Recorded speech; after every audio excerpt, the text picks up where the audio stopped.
All right, everybody. I am here to talk to you about the Triads in Keys assignment. This video is going to basically go through sort of an elaborated version of the worksheet that you've all looked at. And we're going to sort of get a little bit more of a step-by-step look at how to do this, some of the ins and outs, and then there's going to be further videos about how to use an online notation software to write it and then turn it in. But let's go ahead and do this. So the big thing here is going to be we're trying to combine our understanding of scales and keys by extension with our understanding of triads. So I'm going to sort of just flip over here. I'm going to use this notation program to sort of spell this stuff out for us here a bit. And we're going to kind of just go through this. So on your worksheet, I used the key of A flat to demonstrate this all. In your assignment, you're going to pick a scale that has 1, 2, or 3 accidentals, sharps or flats. So I'm using the ones with 4 just to sort of be different here. So we used A flat. I'm going to use the key of E major, which has 4 sharps to do this. And the first step here is in the treble or bass clef, build a major scale. We can do that. We're going to build the major scale for E major. So I'm just going to sort of jot down here E so I don't forget, always possible. And then I want to think about the key signature of E major, which I'm going to kind of just stow up here. The key signature for E major is F sharp, C sharp, G sharp, and then D sharp. In the instructions, it also is pretty clear that we are going to use accidentals when we write this scale, not key signatures. So I could have written my key signature here and just called it a day and just write a bunch of notes, but instead I'm going to use accidentals. So I need an F sharp. I'm going to put that F sharp in the scale. I need a G sharp, putting it in the scale. I don't see anything about the next kind of note here, which is A, so it must be a natural. Don't see anything about B. Oops, that's an A. Here's a B. But I do see some about C, which is going to be C sharp. D looks sharp too. And then I'll top her off with an E here for good measure. So here's my E major scale. It's got 4 sharps, F sharp, C sharp, G sharp, D sharp. And if I want to, I can check it against the pattern of whole steps and half steps, knowing that it's got to be whole step, half step, right? Whole, half, and then it's whole, half. I can see you got D sharp to E, that's a half step. This is a whole step. I think I did it. I better know how to make an E major scale. I teach the class. So here we go. I've done step 1, which is to build a major scale, use accidentals, and what can I say? I did it. So here we go. Let's go down now to step 2, where it starts to get more interesting. So instead of just using the scale notes, we're now going to build a triad on each degree of the scale. All that means by degree of the scale is that we've got 1, 2, 3. Those are different degrees. Like this is the first degree, second degree, third degree, all the way up 4, 5, 6, 7, 8th degree. And in this one, on each degree of the scale, we've just got one note, just one little lonely note. But down here, each of these scale degrees is going to get buddies, because instead of just having one note, we're going to have triads on each degree.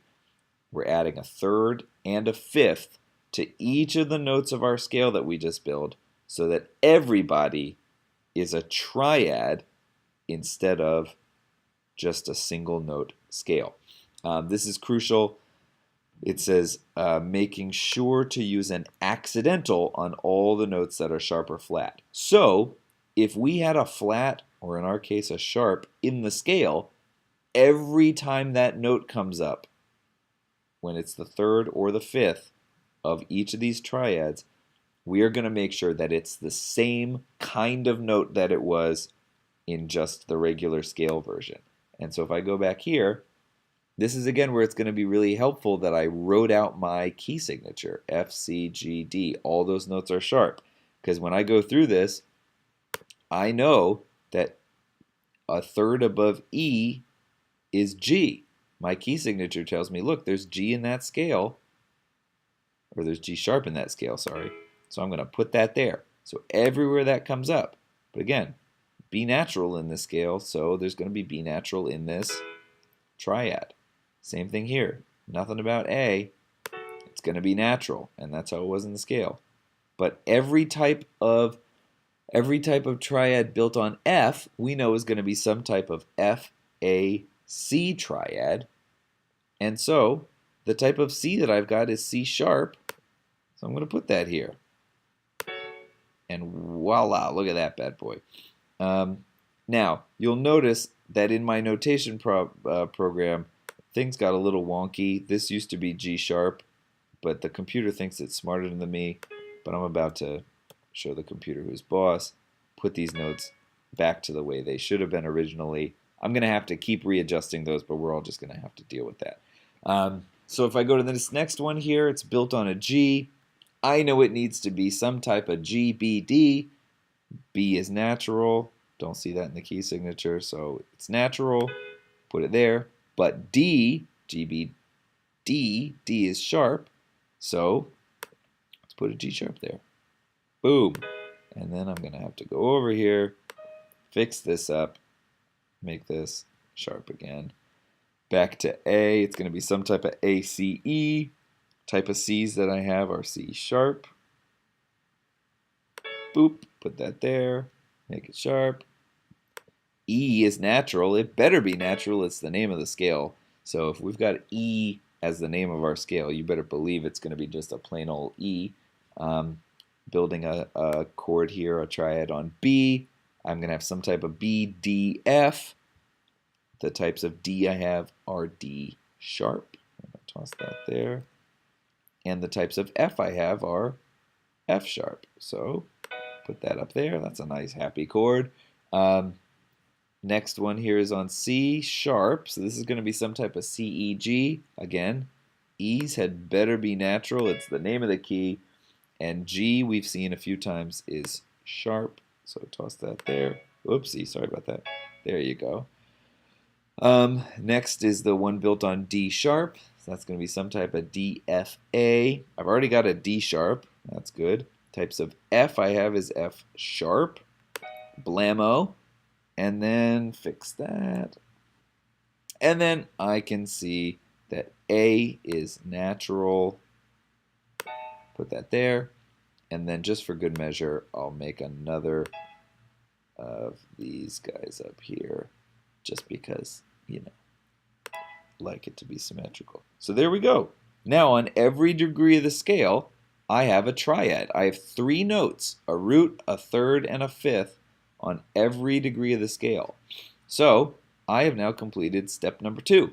And I also made sure that I didn't use any different notes than I had in the scale. So if it was B flat in the scale, every B in here is going to be a B flat.